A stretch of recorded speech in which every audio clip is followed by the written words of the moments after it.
पुण्यामधल्या मुलाखतीमधून मुख्यमंत्री देवेंद्र फडणवीसांनी अजित पवार यांच्या घोषणेची खिल्ली उडवली आहे।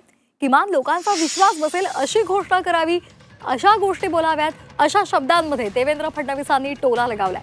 पुणे महापालिकेवर सत्ता आली तर पुणेकरांना मेट्रो मोफत करणार अशी मोठी घोषणा उपमुख्यमंत्री अजित पवार यांनी केली होती आणि याच घोषणेवरून फडणवीसांनी त्यांना टोला हाणलाय। अजितदादांचा विषय निघालाच आहे तर अगदी हल्लीच त्यांच्या एका भाषणात ते असं म्हणाले की मेट्रोचं तिकीट मोफत केलं पाहिजे, तर हे खरंच शक्य आहे का? ॲक्च्युली आता आज मी अनाऊन्स करणार होतो की पुण्यातनं उडणारे जेवढे विमानं आहेत त्या विमानांमध्ये महिलांना तिकीट माफ केलं पाहिजे।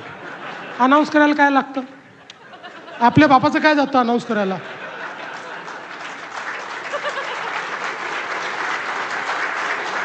असं आहे,